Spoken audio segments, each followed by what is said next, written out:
Hello, welcome to Six Still City Rings podcast. Ray, tell us what we got on tap for this week. All right. Hey, thank you for tuning in. Please like, share, subscribe to our station, our channel. Check out the notifications to make sure that we pop up, that you will be notified as well. This is our preview for the 2024 Pittsburgh Steelers season. And before I go any further, I'm going to turn it over to Leanne with the latest news and notes. We're going to actually kind of cover the news and notes today as we go through our questions. We kind of put together a little game of 20 questions for you guys, the fans, for us as well. So we're going to go through these. We're going to give you our answers, but we want to hear from you too. So if you're watching us right now live, we would love for you to drop your thoughts, your comments, your predictions in the comment section on YouTube.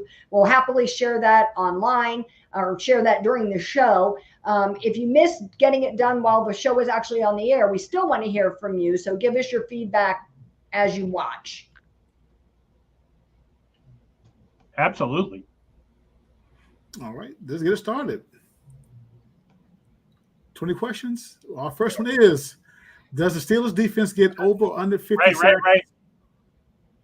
Yeah, we're going to start with question one. Does the Steelers defense get over or under 50 sacks in the regular season? What do you think, Ray? I believe they will get over 50 because they're going to start out pretty good. Again, they have a good stellar defense, in my opinion. And, of course, again, they'll get it early in the season. It may slow down in the latter part of the season because of their schedule. But I'm going to say over. I'm an over too. I think the addition of Patrick Queen is going to settle things down and help Minkah to be able to get back to what he does and increase that increase that sack total. Yeah, I'm going to go over. I will say it's been 2 seasons since the Steelers got to 50 sacks.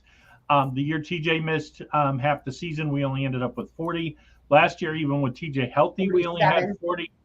Yeah, we only had 48. So I think this is the best front seven we've had in a long time, and I've predicted before that I think we'll get 60 sacks. So I'm definitely going to go over, but it's not a slam dunk. It's not as automatic as people think. I agree with that. Question 2, who is the offensive and defensive rookies of the year for the season? I'm just going to go ahead and answer since I'm here. I think this is a no-brainer for me. I really think that we're going to be looking at Zach Frazier, the center. I think he's gotten thrust into this role. I think he's going to rise to the occasion. And I think Peyton Wilson is going to blow the doors off, and we're going to see a lot of him. Ray, who you got?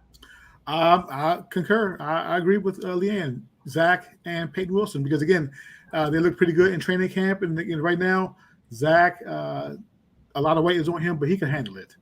He's a mountaineer.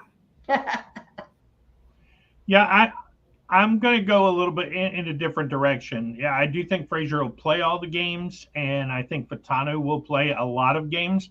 But I'm going to pick Roman Wilson because I think there's a very good chance by hopefully week 2 or 3, but definitely no later than week 5, we'll see him on the field.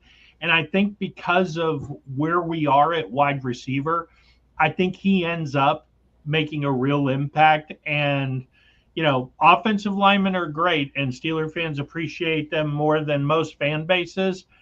But I think it'll be hard to deny if Russell Wilson or Roman Wilson puts up 700-800 yards receiving and scores 4 or 5 touchdowns. It'll be hard to deny him that. So you don't think all this time he's missed is going to set back his development that much? If this were a normal year with a normal receiving crew, I would say that, but it's not. Van Jefferson, we hope. Calvin Austin, I'm not sold. So I do think Roman Wilson is probably, if all things were equal and everybody was healthy, I think it would already be his job. Yeah. I think defensive rookie of the year. I mean, it has to be Peyton Wilson because I sure ain't going to pick Beanie Bishop. I could maybe go off the wall a little bit here and say Corey Trice because technically he is a rookie as far as on-field play, but I think it's a no-brainer with Peyton Wilson. I mean, I want to see how creative they get, whether, if not just the dime backer. I want to see if, Terrell Austin can get really creative. Put him in the slot, let him blitz off the edge. Yeah. I think it's him without any doubt. Question 3. Does TJ Watt go over or under 18 sacks in 2024? To put it in context, he had 17 last season. What do you think, Bob? This is a tough question because I think the rotation with Herbig is going to be real. I don't think it's just going to be he plays in spot relief. I think there's going to be an actual rotation.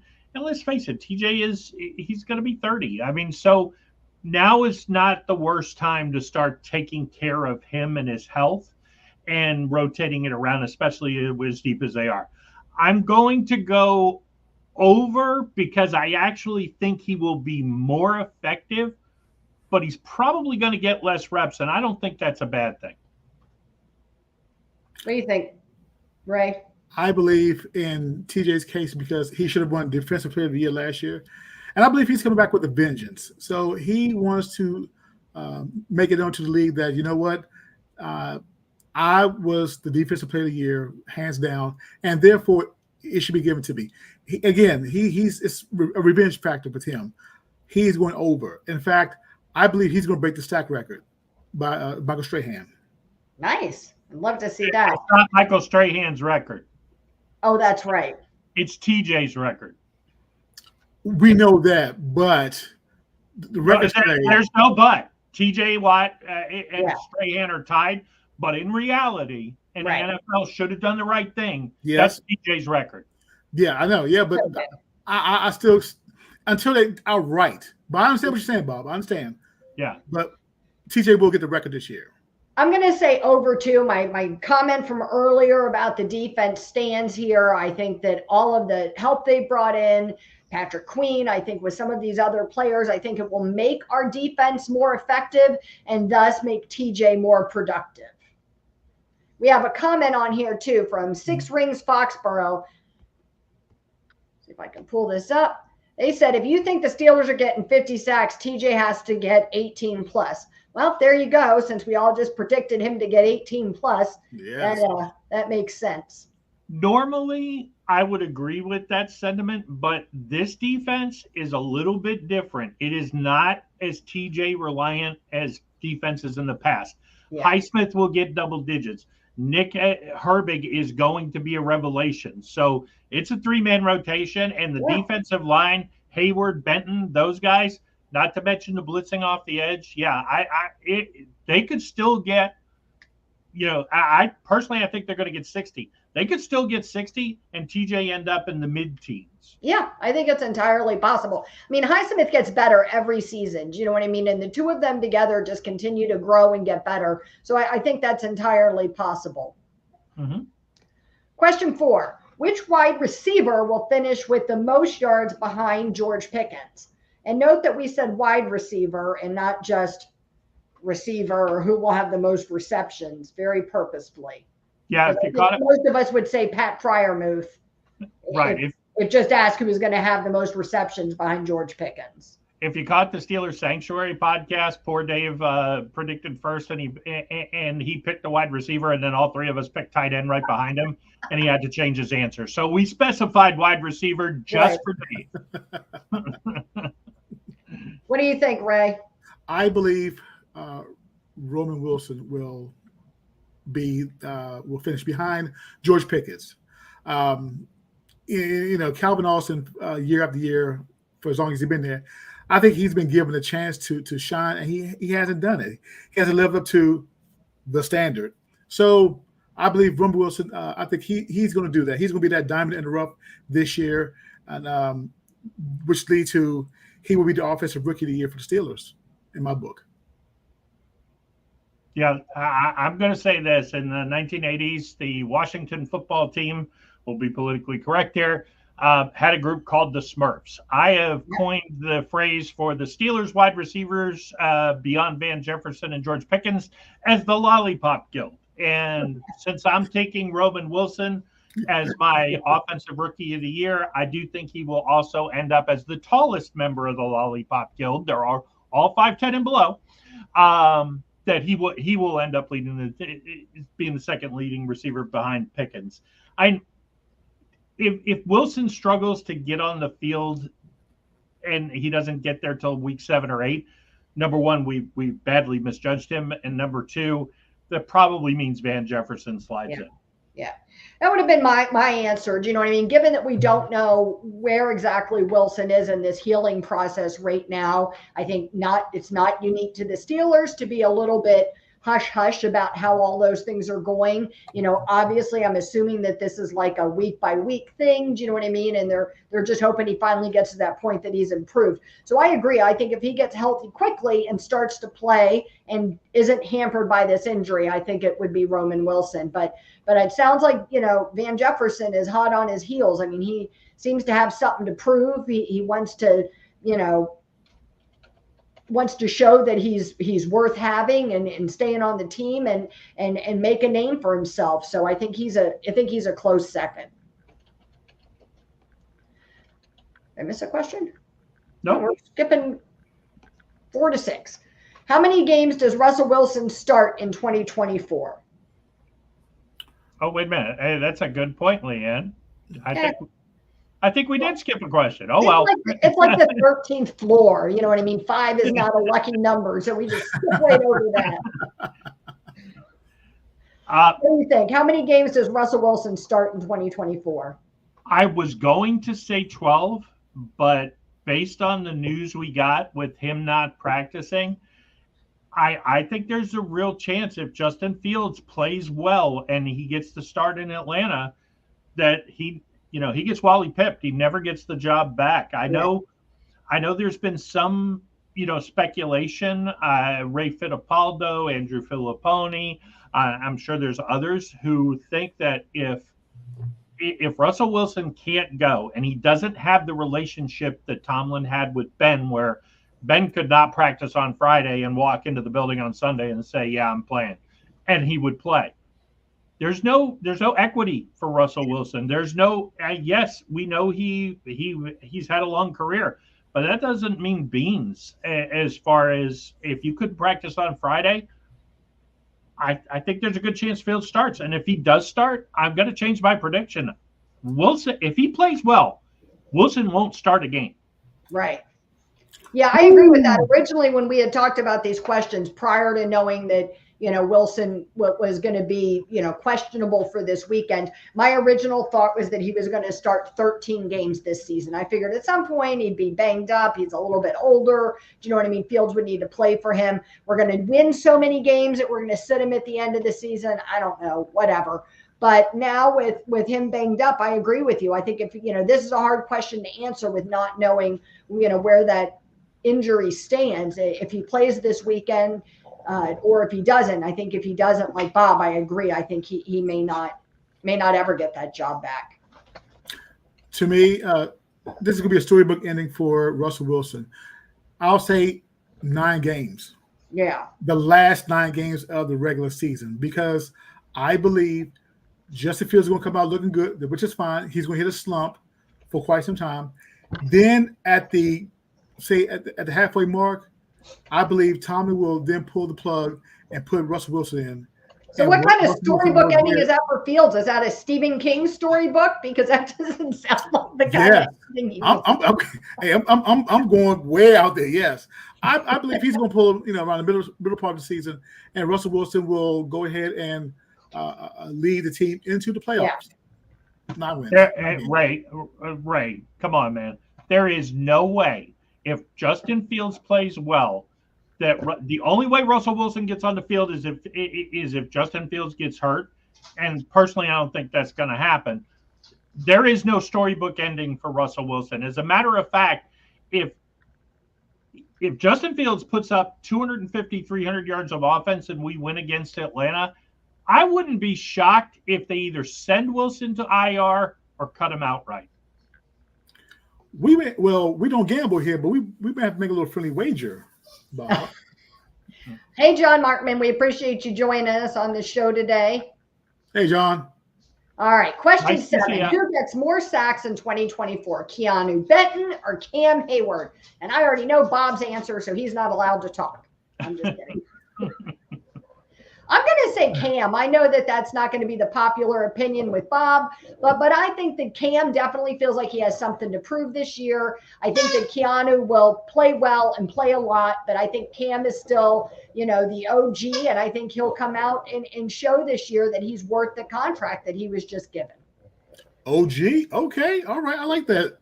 I'm going to go with Keanu Benton because, again, right now, Keanu, he is so energized right now. And he knows that he is the heir apparent to Cam Hayward. Yeah. And again, Cam is on his way out the door. Well, give or take a few more years. But Keanu Benton right now, to me, he is going to get more sacks than Cam Hayward, in my opinion. Well, I'm going to say Cam will have more sacks, but it's not for the reason you think. First of all, Benton is the better defensive lineman at this point. But Benton is going to play in the base defense. He's going to play on the nose, and in the two-man defense, I think he's going to get a lot of pressure. And this is the one when we talked about this the other day on Steelers Sanctuary podcast. It's not so much that Benton will get home and get the sacks, but he's going to get so much pressure up the middle that I think he's going to force whatever quarterback is playing into the arms of TJ, Alex, Herbig, Cam. So I think Cam will get more sacks, but if we're talking pressure, then Benton will be the more productive lineman. Yeah. I apologize for the intermittent squeaking. Bentley has decided this is the time to bring in his soccer ball and announce he wants to play. Question 8. How many touchdowns does Justin Field account for in 2024? Over or under 5? What do you think, Bob? This was a lot easier question about 2 hours ago. Realistically, I have to go over now because I think he's going to play in Atlanta. If Russell Wilson starts the game and Fields just plays packages and maybe he gets on the field at the end of the season, I would still probably go over, but it'd be a more interesting question. If Fields starts 3 games, the over, it's the over. That's exactly my answer. Ray, what do you think? Definitely over. I'm going to say over 10. Yeah. I like Justin Fields. Again. Well, wait a minute. You just said Russell Wilson's going to have some miracle comeback and lead us. Justin's going to have 10 before his career collapses in November and he gets benched. Thank you, Leanne. Yeah, exactly.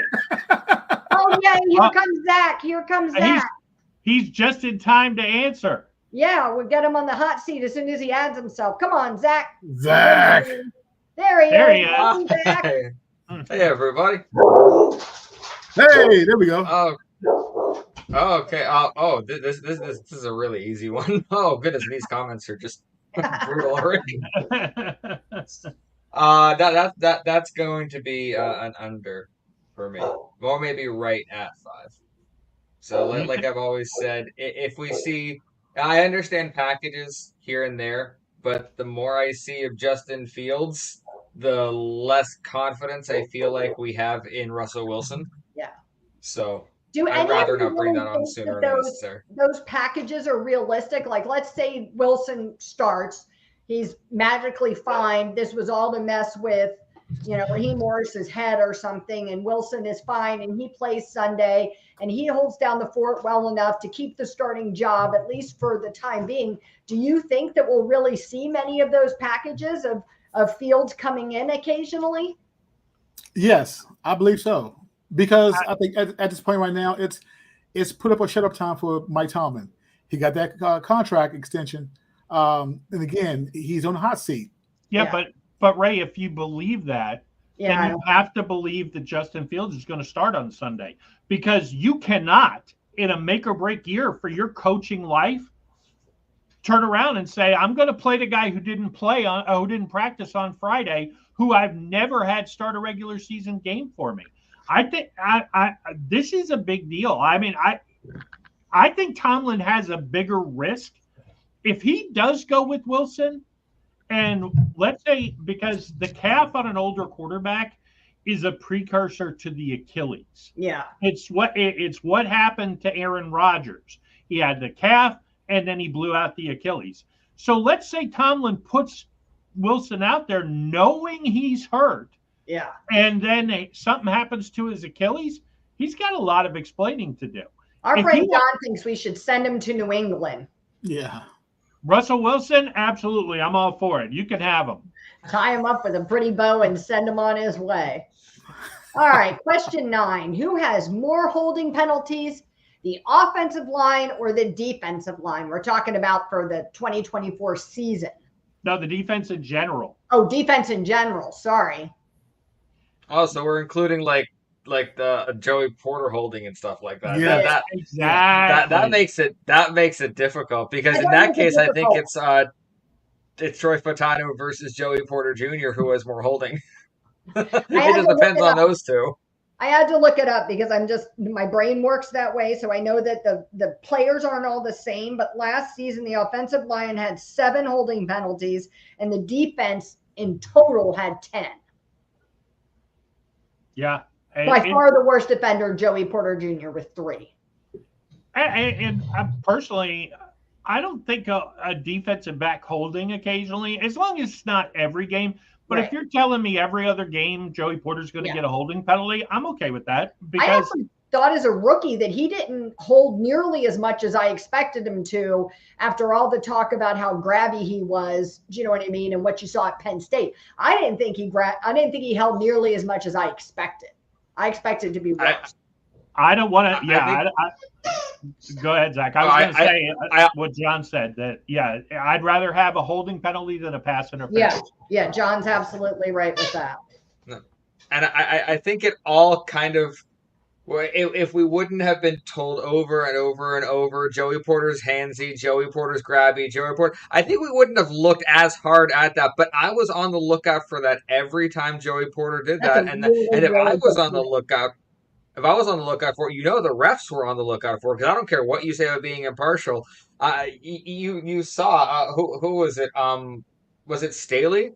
The Ravens game, who said he got singled out because if they find guys that they know certain things, they'll make an example. James Harrison, they'll make an example of you. So we were looking really hard at Joey Porter for that. So I agree. I'm not really sure. It seemed worse than it was to me. So I know I'm going to say the offensive line. Okay. Yeah, and the reason why is because of Dan Moore Jr. I mean, again, Troy Fatano, because again he's a rookie, he has to go through his the learning curves and everything and things of that sort. So again, I'm going to say offensive line. Okay, fair enough. Yeah. Well, I just threw it out to the chat. Isn't every good DB handsy? Yeah, you have to be. I struggle to think of it. Sauce Gardner is handsy. Porter's reputation his sophomore year at Penn State has kind of followed him, but his junior year he wasn't like that. His rookie year, he had a few, but I think every good DB is going to have some of that. Yeah, they just are. Now that being said, and John again, excellent point with it's better than pass interference. So, but let's be honest. We've got. Benny Bishop could pile up 9 holding calls in Atlanta. I mean, it just all depends. And we got a lot of rookie, and especially if by the end of the year we do what we should do, we've got a lot of rookie defensive linemen offensive linemen out there. I think this is going to be closer than we think, but I'm going to go the offensive line just barely. I think it'll be like a 15-12 type of deal. I think Markman brings up a good point again about the refs. I do think that, like to Zach's point earlier, that what they're presuming, what they're looking for. Do you know what I mean? But to Bob's point, you can't watch a football game without seeing holding that doesn't get called. I mean, it happens every game. You see it. The announcers point it out constantly, like, oh, he got away with that one, right. Or, you're sitting on your couch with your spouse and they say something. So to me, I think that stuff does happen. I think they are handsy. And I think that the ref has the job of figuring out if it was enough to have a serious impact or not. And Leanne, let me add to that. How many times have we seen Steelers, Ravens play and the ref say, you know what, I'm going to let you all play. It gets physical at times. They don't call it. They hide the whistle. Yeah. And so as long as it's called fairly, I don't have an issue with that. What I don't like is when it feels like they single out one team.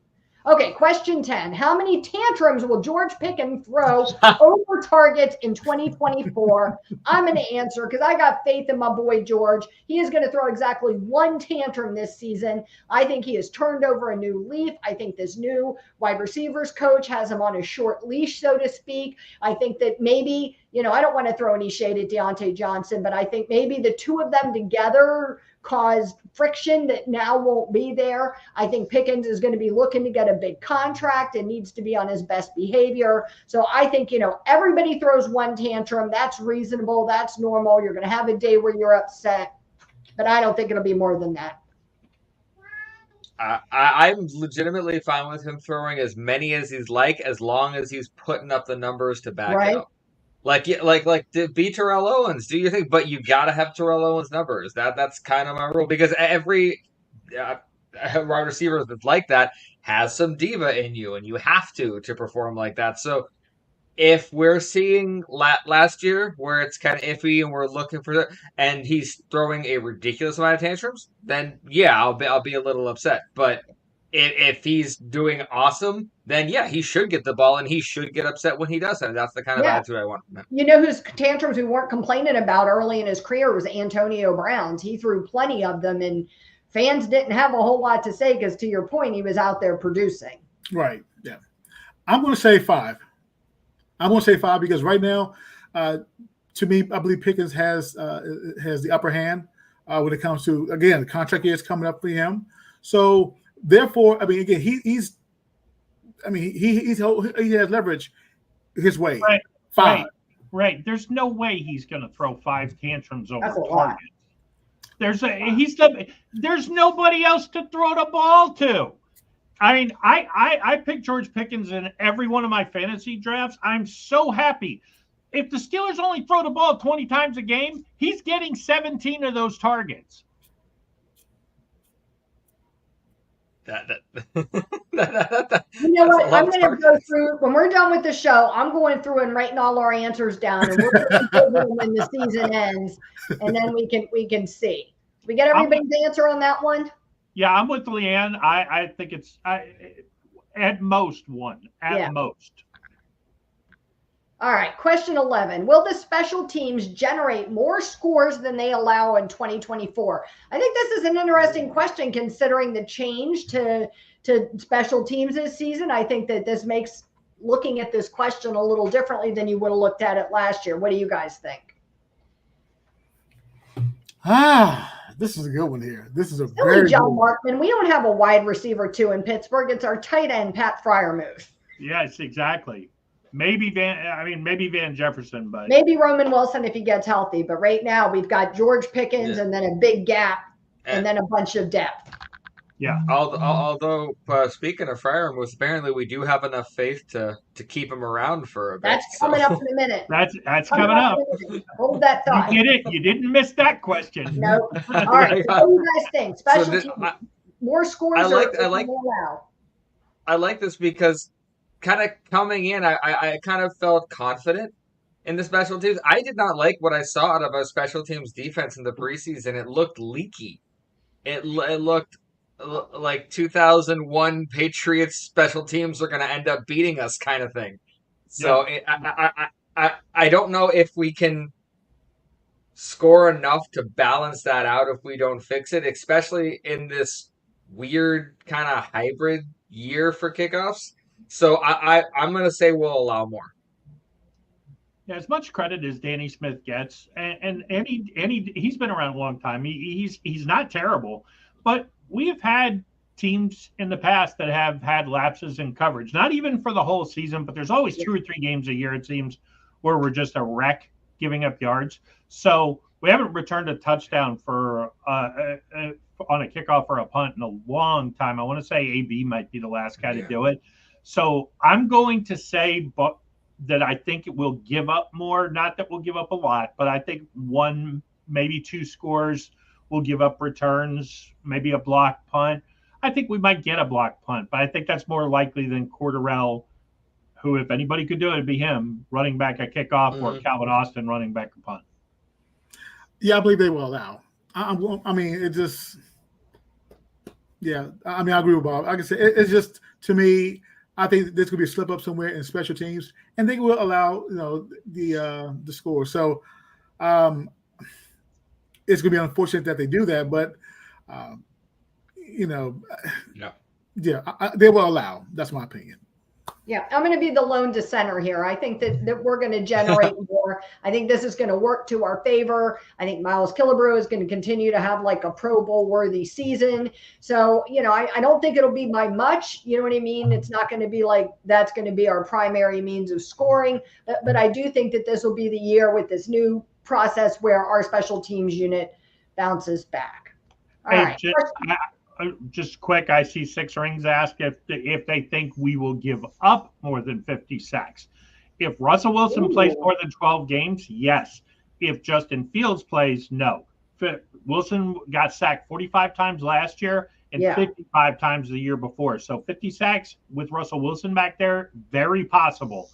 Not because necessarily the line plays bad. He'll just stand there till they get him. Yeah. Justin Fields, no way he's getting sacked 50 times. He might have 51-yard runs, but no way he's getting sacked 50 times. Yeah, he's gonna at least try to scramble. I agree with that. I think that with Wilson it's far more likely. Mm-hmm. All right, question 12. Did the Steelers rush or pass for more touchdowns this season? Let's say. Oh, that feels like a no-brainer with rush to me. I mean, this new running game, I think with the potential of Justin Fields being our starting quarterback. I mean, Arthur Smith is kind of known for that running offense. I think we're going to rush for more. Yeah, my answer is Go ahead. Go ahead. Yeah, no, it's close. I'm doing the math in my head, and while it should math that the rushing is going to outdo it, the passing is just sticking there. That I'll say rush by 1.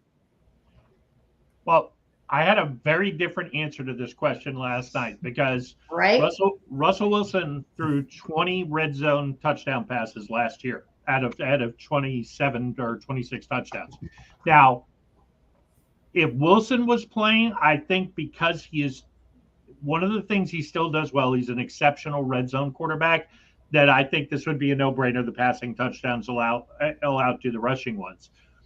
With Fields, though, totally different equation. It's not so much that I still think they won't throw 20 touchdown passes. I just think Fields will rush for 4, and then Najee and Jalen will get, it'll be very even. So with Justin Fields, I'm going to say rushing just barely. But if it's Russell Wilson and he's healthy and he plays, which I, again, don't think he is, but if he does, then I would go passing. Yeah. So that I'm picking both sides. I cannot be wrong. I will go with passing touchdowns. Okay.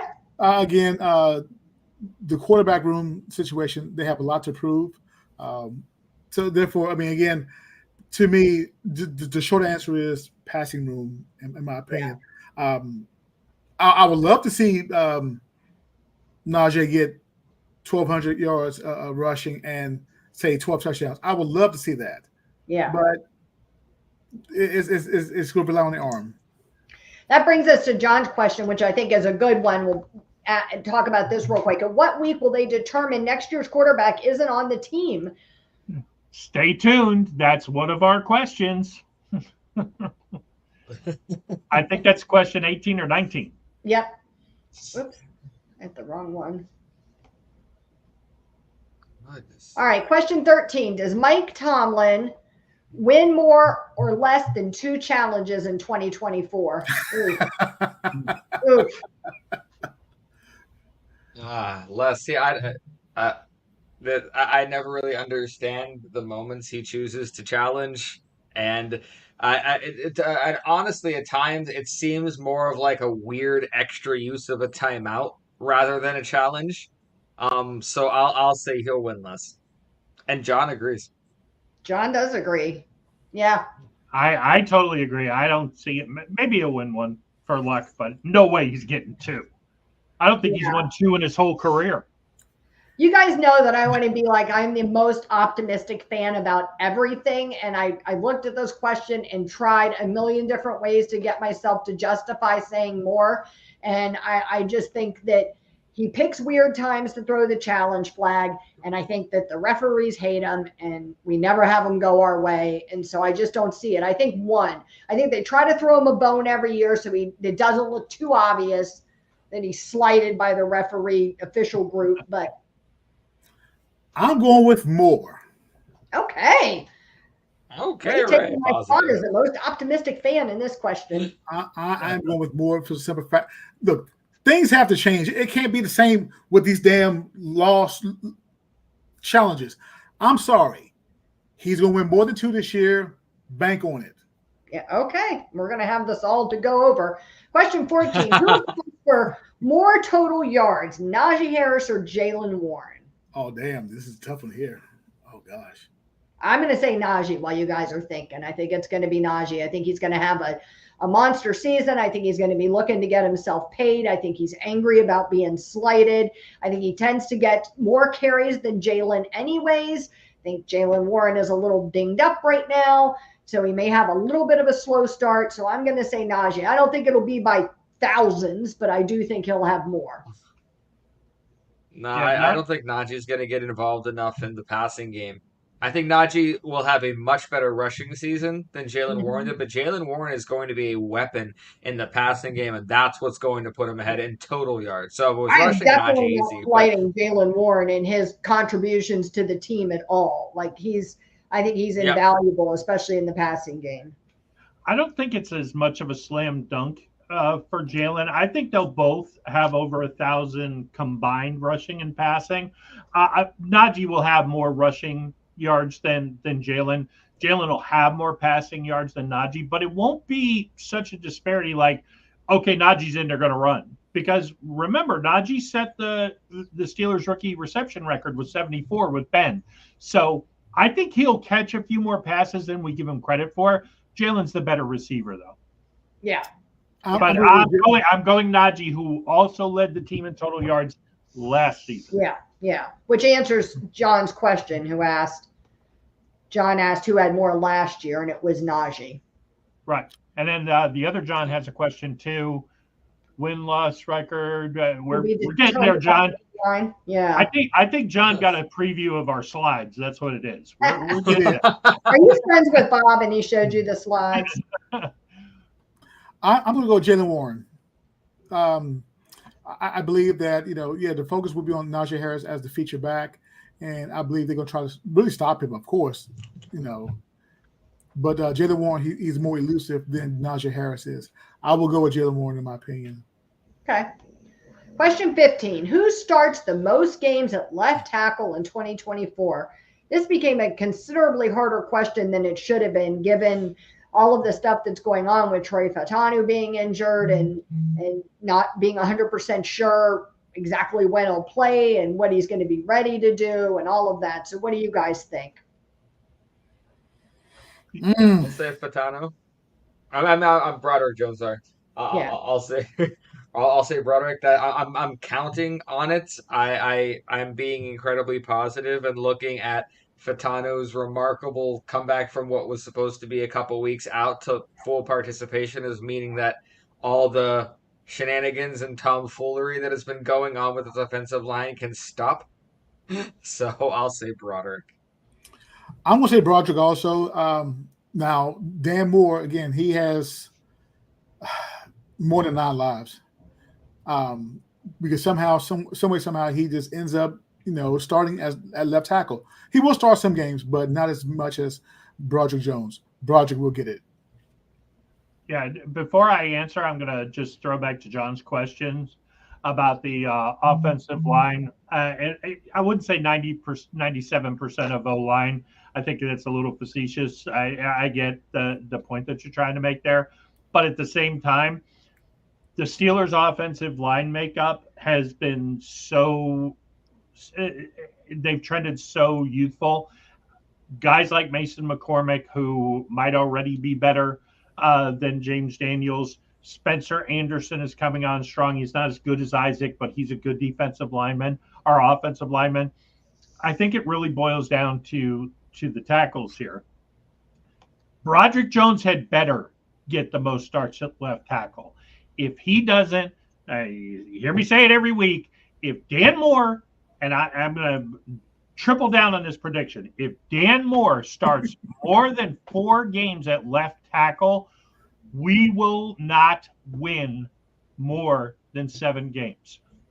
That's how bad he is. He is the worst left tackle in football. He is the worst starting tackle in football. Not my opinion. Pro Football Focus, whatever stock you put in them, he's the lowest graded offensive tackle in the league since he joined the NFL.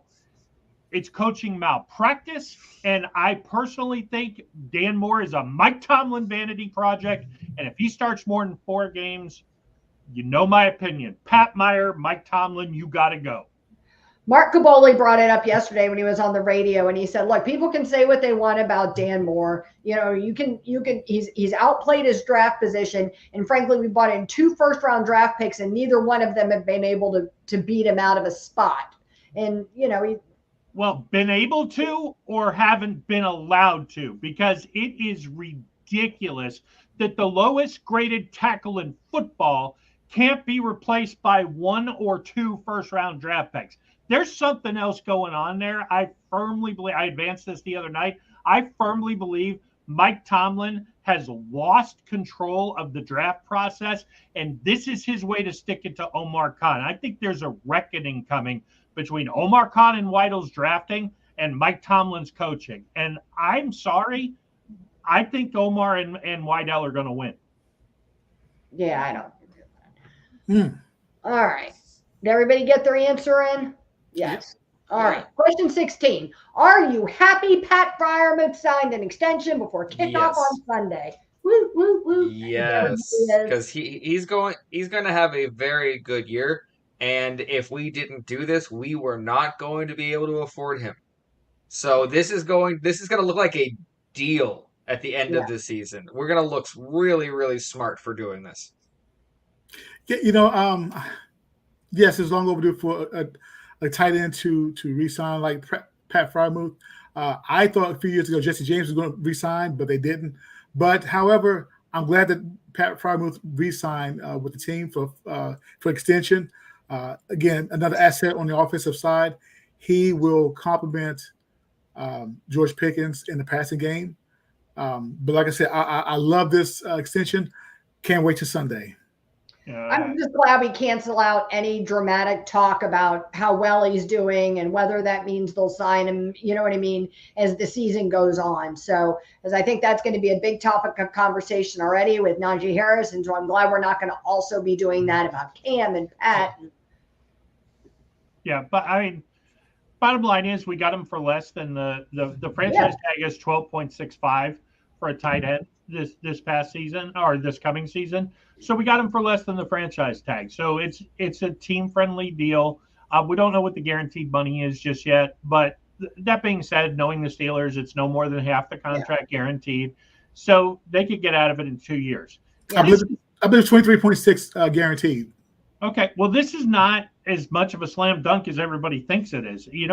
I mean, Ray brings up Jesse James. His career has really taken off since he left Pittsburgh. Yeah. Freiermuth can't block. And we'll see how he does in the Arthur Smith offense. I mean, us committing to him for 4 years, if he's not going to be a blocking tight end and he's going to be our number 2 wide receiver for the next 4 years, and we're just never going to address wide receiver ever again, then it's probably a decent deal. He's injury prone. If he gets hurt, we got real problems at tight end. I mean, because no offense to Darnell Washington, who I love as a player and as a blocker, not the best receiver in the world. He can't catch. No, Pat Freiermuth talked about this on Cam Hayward's podcast earlier this week, that one of the things he really likes about Arthur Smith is that he is taking all of these individual talents for these tight ends who are these very different types of players and playing off that skill set to work them into plays where it makes sense for them to be there. So, it doesn't feel like that jamming a square peg into a round hole like Matt Canada was always trying to do. So, hopefully that's a real thing. It's not just the party line, and that's a real thing. And we see that come to fruition in the games. Bob is correct about me. All right, look. Yeah, I got it right. Bob, are you John here? Is that really is that your alternate account? It looks like he's a 49ers fan. Right. Yeah. I think with Freiermuth, what we're gonna see is number one, he kind of knew that this was us banking on him rather than us paying him for services rendered. This is us saying, listen, we understand you've had injuries. We gave you Matt Canada. You didn't have much to work with, and he forgot you were on the roster. So pretty much we're paying you because if anybody should thrive in an Arthur Smith offense, you should. And I think that's what they're banking on. I think they're hyping him up for it. And legitimately, this is where we'll find out how good Pat Freiermuth is, because if he becomes that – I mean, we watched the Chiefs game last night. He's not going to be Travis Kelce, but having a reliable tight end like that is invaluable, especially when you're, struggling. So if these quarterbacks start to struggle and Pat Freiermuth steps up, I think it could be fun, and it could be, yet again, a bargain it's going to end up being. Yeah, and for 6 rings, you can't just go by the number of receptions for Muth because he missed half the season. Yeah. And we didn't use the middle of the field. Yeah. Until the second half of the season. Yeah. Question 17. Over under Russell Wilson 20 passing touchdowns. This is another question that was a lot easier last night. Yeah. I think I said we just talked something about this on the Steelers Sanctuary. I think I said over, but not by much. It was kind of the difference between there's a lot of balance on this team, and I'm not unhappy about it. But I say 21. If Russell Wilson throws 21 touchdown passes, I say we're having a good season. I think it's if he's healthy and he's playing. Do you know what I mean? I think it's fair to say he's over. I think the situation we're facing, what it appears the situation is going to be right now, it's hard to see that, because I think if Justin Fields starts him, I think if he does well enough, I don't think Wilson will see the field unless he gets hurt. I'm going to say over with Russell Wilson. Again, he'll have a good year. I mean, everybody. He'll have a good year. I said on Sanctuary the other day when this question came up that if he played 12 games, he'd get 20 touchdown passes. I do not believe that Justin Fields will give this job back. If he starts in Atlanta, I'm going under. Yeah. Question 18. Does George Pickens go over or under 1,250 yards this season? Oh, that's a good question. I'll say 1,400. I like that. My I prediction think is it's over 1,400. too. I think it's going to be over. I think he's going to finally have somebody throwing the ball on a consistent basis. I think the offensive line will be better. I think you'll see more action. I think over. I think he's going to go over, but I also think when he does go over with Kenny Pickett and Mason last year. Exactly. So I'm going to be very, very excited when he goes over, because if he does go over and he's the George Pickens we think he is, it's going to be a monster season. But the exact thing on the back of my head, my heart, everything going to drop inside. I'm going to go, well, we're going to have to pay him wide receiver money. That's the first big that there is a downside to this. I don't mean to, but if George Pickens becomes what we all expect him to be, remember, we paid AB. Yeah.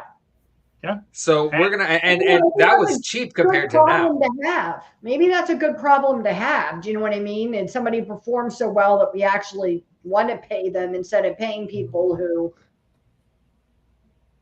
Yeah, that's a good point. It's a lot of money. Yeah, let's just face it. This is what wide receivers cost now.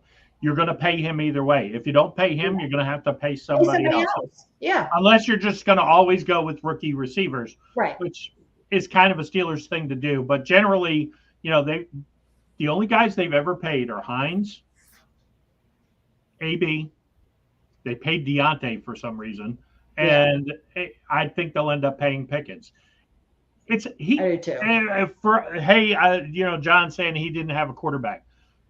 If you don't think that Russell Wilson or Justin Fields or Kyle Allen is not better than Kenny Pickett, Mitch Trubisky, and Mason Rudolph, then I'm sorry, I don't know what to tell you, but there's no way that he's not going to get 100 more yards when he gets all the targets from these guys. He's a down the field guy. He averages nearly 18 yards a catch for his career.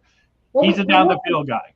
Yeah, when we looked at this last night, that was my exact thought, was that with Wilson playing, that he throws that deep ball, and Pickens is so good at contested catches. Do you know what I mean? I saw this as being something fairly easy for him to pick up. But I think even with Fields is definitely better a quarterback than Pickett. I think we're getting over that.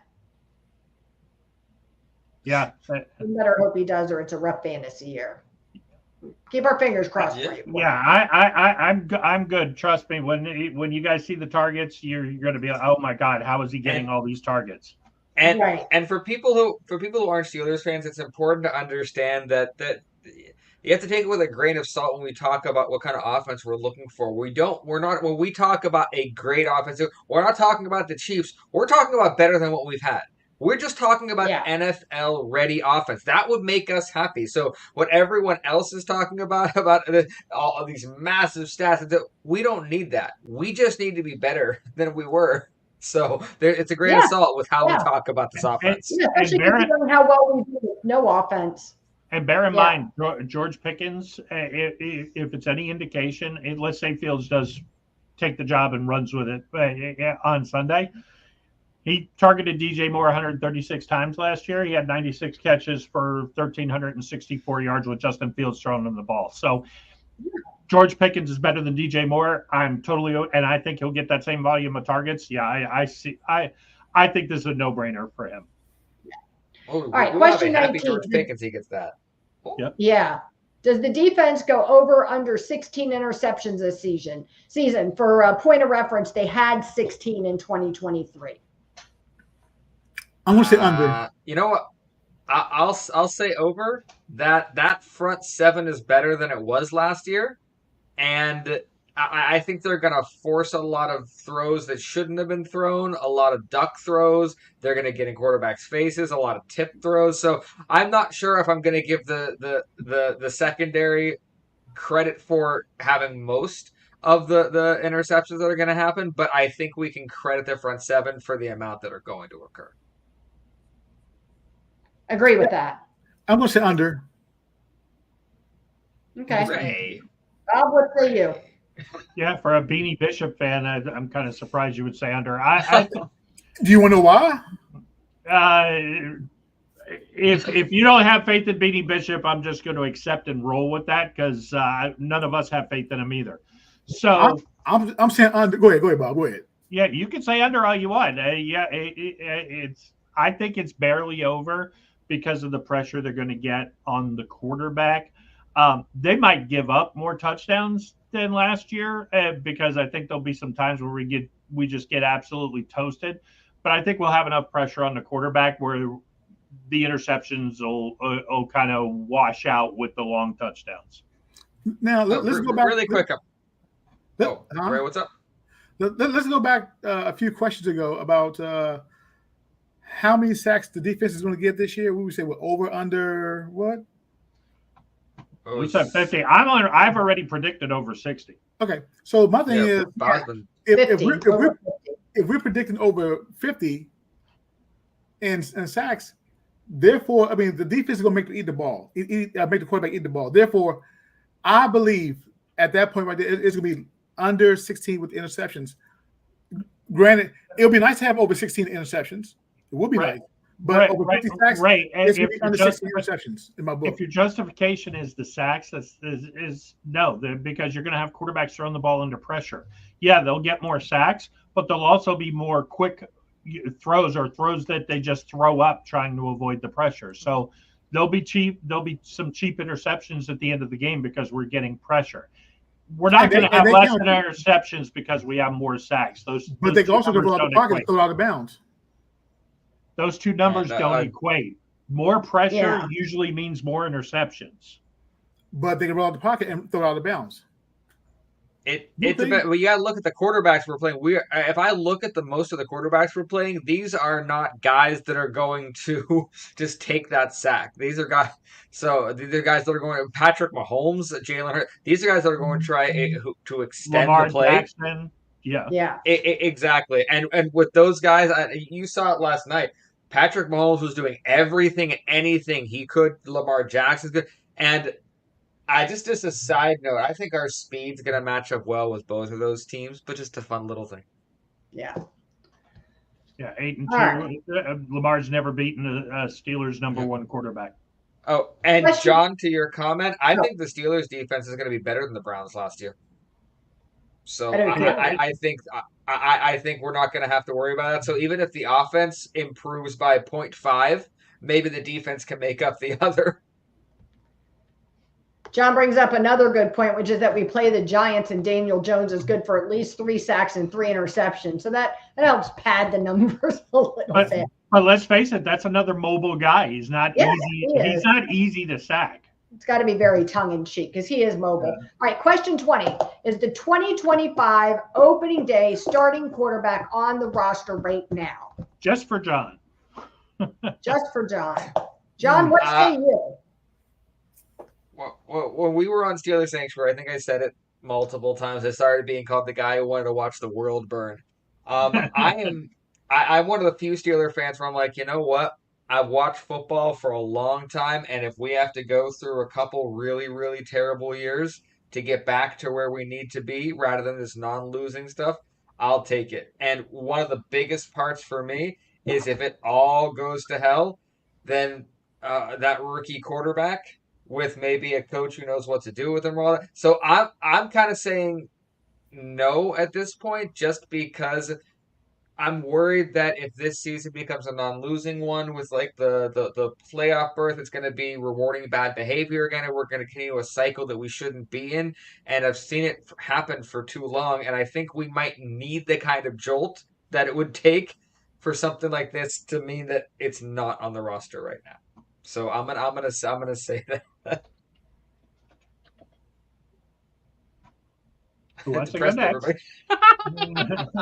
Leanne? I'm going to say yes, because I think one of two things. I think that either Justin Fields is the quarterback that people thought he was going to be coming out of Ohio State, and he had such a crappy situation in Chicago that he wasn't developed properly with all the stuff that went on, all the drama on that team and the bad vibes and the constant changing of offensive coordinators and the no weapons and the bad defense and all that stuff. I think all of those things played in, and I think Justin Fields developed some bad habits. And I believe with better coaching structure, he can be coached into channeling his natural talent to do it well. On the flip side, I also think the Steelers would tend to hold on to somebody, to have somebody rather than let them go. So I almost kind of think either way, the starting quarterback is on our roster. I very much disagree with, I understand Zach's opinion. I disagree that I think that would ever happen. Do you know what I mean? It's not that I even don't want it to happen, but I just don't see the Steelers tanking for a draft pick. It just, it's just so un-Pittsburgh-like. I mean, it's been a long time since we've been so bottom of the barrel, that we're way high up in draft picks and that, get one of the first few draft picks. I mean, it's very un-Steelers-like. We never seem to stink that much, which is part of what the problem is right now, frankly. Do you know what I mean? That's part of our problem. Last losing season, 6-10 got us Ben. So I get that point. It's when I understand that it's awful to live through those seasons. I remember the season there was nothing worse on earth than silence in a Steelers bar after a loss. And I'm not even mad about the concept as much as I just don't think they'll do it. Yeah, I can understand. I can say and that's what I'm worried about. Almost, I'm worried about us clinging to this pride that is Mike Tomlin influence.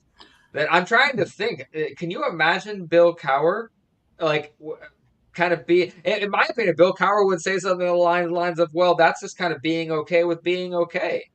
In my head, that's kind of what it would look like, and we've gotten to a point where it said a lot, but I don't know how much positivity there is left in that. We start winning playoff games, I'll talk about it a lot more positively. You know, the Steelers are a patient organization, and we've seen it in Mason Rudolph. We've seen it, you know. Remember Landry Jones? Rudolph. How are we patient with Rudolph? We played him. We played him when Ben was hurt, and we ran him out of town. We kept him around and everything. We kept him around, you know, until finally, I guess, time's up. We brutalized that. Landry Jones, the same thing. They kept him around. These are odd names you're bringing up here. That's not proof of patience. But the thing is patience pays off when those players do something exceptional after you keep them for a little while. Like, I don't feel like we saw that with either one of those guys. Correct. But the thing is, the patient part I'm talking about is, at some point in time, will they show up? They don't get. I mean, I believe that the Steelers will give them enough room to try to win over the coaches. If not, there's time to think about. Ray, but that doesn't. Go ahead, Zach. Oh, I was gonna say you're missing half of the thing. You can have as much patience as you want. Steelers can't progress anybody. You can say what you want, that we were patient with Mason Rudolph. We didn't know how to progress the guy. I legitimately feel any other team, Mason Rudolph would have grown into maybe a Nick Foles. Like Mason Rudolph had that ability. I think Mason Rudolph could have been an excellent game manager. I don't see that as an insult. I see that as a really big compliment to a lot of quarterbacks. So, number one, I kind of disagree that we're a patient team. I think we're stubborn, and I don't think we can progress. And let's face it, the history. Look, the guys they drafted to back up Ben, they didn't care because Ben was there. He was going to be there. He might have one or two games where somebody got to play when Batch retired. But bottom line is, they knew Ben was the quarterback. It was unquestioned. Landry Jones and Mason Rudolph were not drafted to be the future of the organization. You could say all you want that Kevin Colbert thought Mason Rudolph had a first-round grade. He lost his job to Duck Hodges. I mean, and Duck Hodges is now living a very successful life as Lainey Wilson's boyfriend. So and Duck is a nice guy. He's a great. He was a great plucky story. I loved it, but he wasn't that. Yeah, John brought up that Devin was number 10 in the draft, but we traded up to get him, so that wasn't. Yep.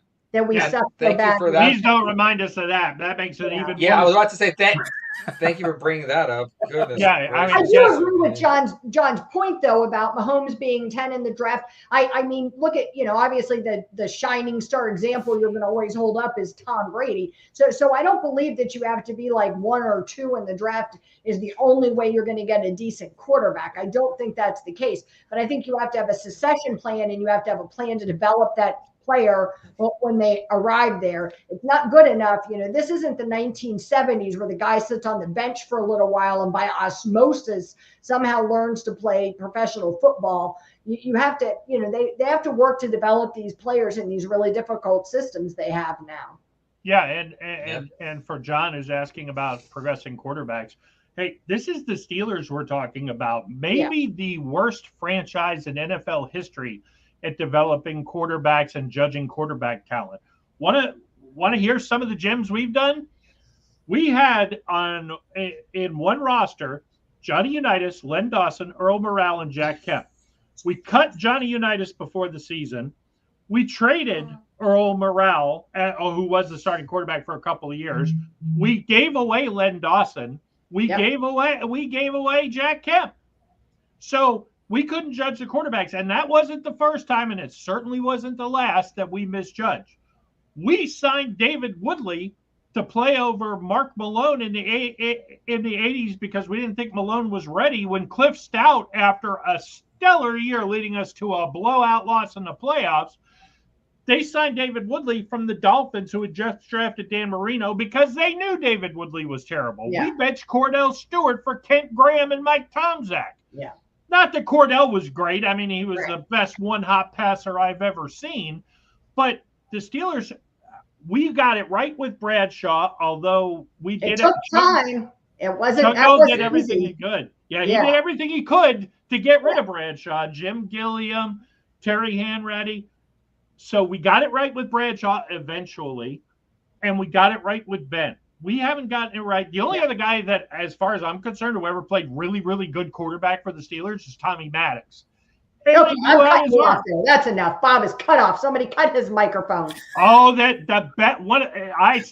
Cleveland Browns comeback when we were down 3 touchdowns. I know. I'm just in the AFC playoffs. I will love Tommy Maddox till the day I die for that one. Yeah, he was not all bad. All right, I want to get to our last topic. So before we run out of time here on the show, what is your prediction for the 2024 Steelers record, and will they win a playoff game?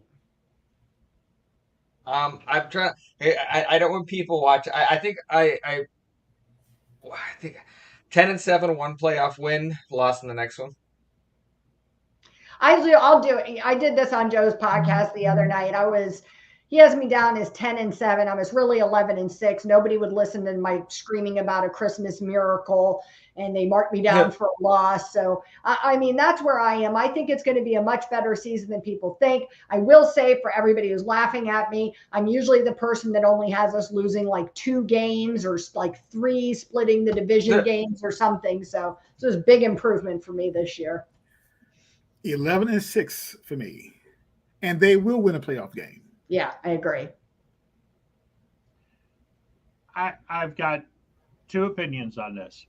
If Broderick Jones and the offensive line, if the offensive line is Broderick, Isaac, Zach, Mason McCormick or James Daniels, and Fatano, and they play more than 14 games together, I think we win the AFC North and we go 11-6. I think we'll start out just well enough to win through half the season. The offensive line by the end of the year will be phenomenal.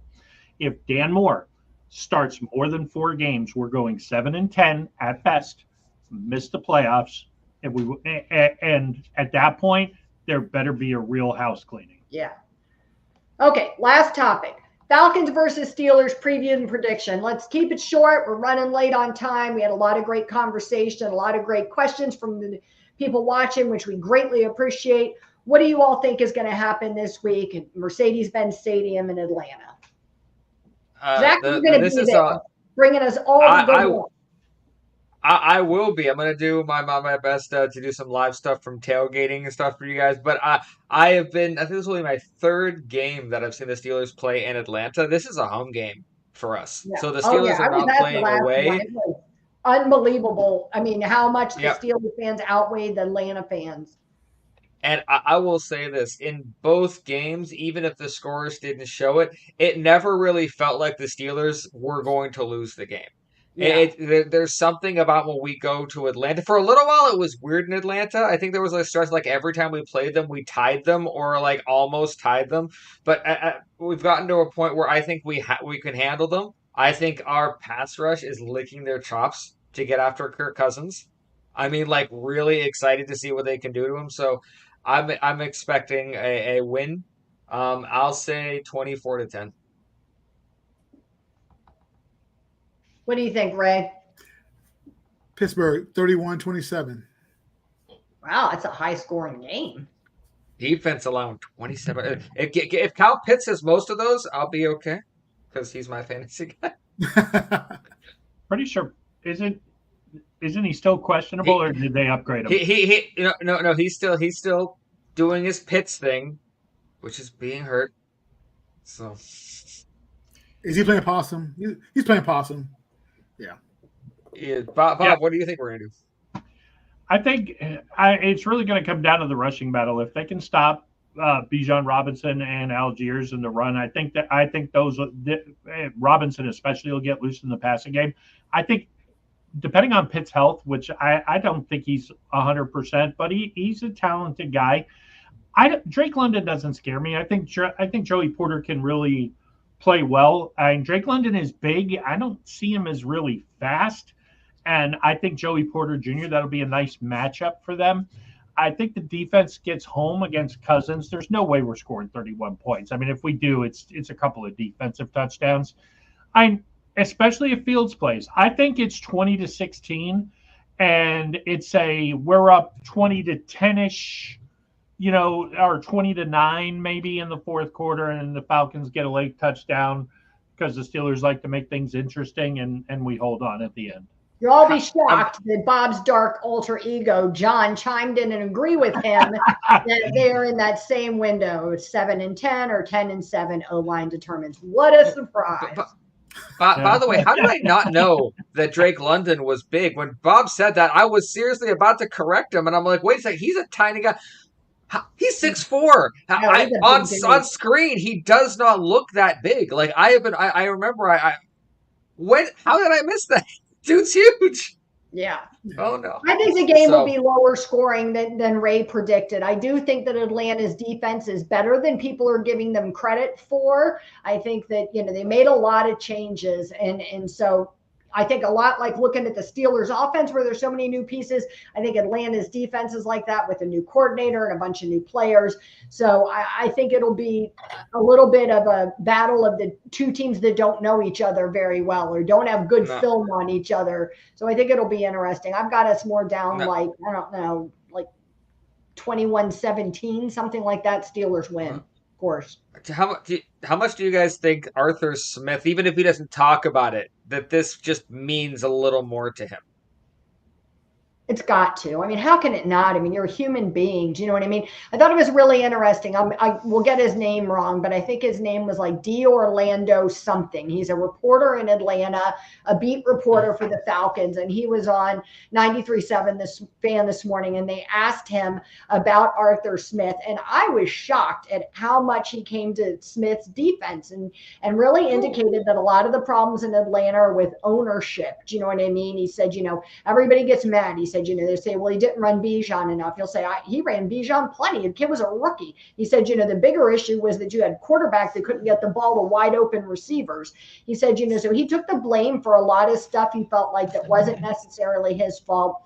He talked about how the owner, I guess he owns, I didn't know this, but I guess he owns Home Depot. And so he was saying that, just like in his stores, maybe you get sick of a district manager after a little while and you decide to move on. He said, I think it was a little bit of a personality clash or a clash between the two of them that obviously Smith could never win. And he said, I think he's an excellent coach that just didn't have good support from ownership. Their salary cap issues, there was all kinds of problems there. And he said, I think he's going to bounce back as an offensive coordinator for the Steelers. And he said, I don't think it'll be long before he's getting more head coaching offers. So I thought that was interesting.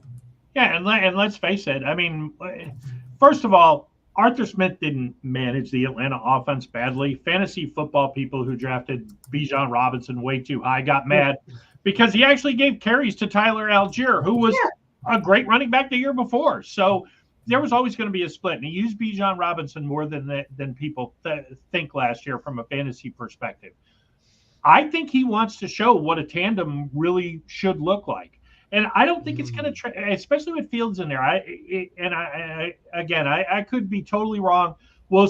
Tomlin plays him, and okay, great. If Russell Wilson plays, I think it's 16-13 Steelers. The defense is going to put in work and win the game for us. Yeah, I think if Fields plays, they'll drive for a touchdown. They'll get a couple field goals. Maybe the defense gets to score. Something's going to happen. But I think Smith really wants to show tandem running backs are going to work. I also think Atlanta's going to come out and put 9 guys in the box and say, we know what you're going to do. Yep, I agree. And we will know very early if this is going to be a very good season. Yeah. Because if they put 9 in the box and the first thing Smith does is have them go over the top to Pickens, okay, now we're talking. Yeah. My last point on this really quick is that what I'm excited about is I've wanted to wash my hands of Matt Canada for a while, and firing him wasn't enough because a lot of the way we react as Steeler fans to the offensive coordinator, the offense is still based on the Matt Canada thing. What I'm excited about is, and I believe this is going to happen, that even if we don't see high flying, we're going to see competency. We're going to see one play connected to the other. And it's going to shock us. And we're not going to know what to do with it for a little bit. But everyone, just remember, this is different. You're allowed to be happy with the offensive coordinator. You're allowed to. It's not Matt Canada. You're not cheering for Matt Canada. You're Arthur Smith. Steelers fans know how to do that. I mean, I really don't know that they know how to do that. When was the last time we were happy with an OC? Like really happy? Last Super Bowl? Bruce Arians. Wizenhunt after the Super Bowl. Yes, was a hunt. Yes. Yeah. I say Arians. All the guys that You joined say in Arians? today, asked us questions, made comments. We can't tell you how much that means to us, how much we appreciate the you. participation. It makes the show so much better. So we really ask, if you've watched, if you're watching even afterwards, to please go and like, share, and subscribe to the podcast. Tell a friend, ask us a question, drop us a line. You've got all our social media contact up there. You can also message to the show. We want to hear what your thoughts are, what you think is going to happen with the game. We'll be happy to talk about those on our live reaction game, or live reaction show to the game that we're going to film on Monday. Yep, 5 o'clock on Monday. We'll be talking about what we hope will be the first Yeah. Steelers victory Monday. Yep. Otherwise, thank you all for tuning in. We appreciate you greatly. Take care.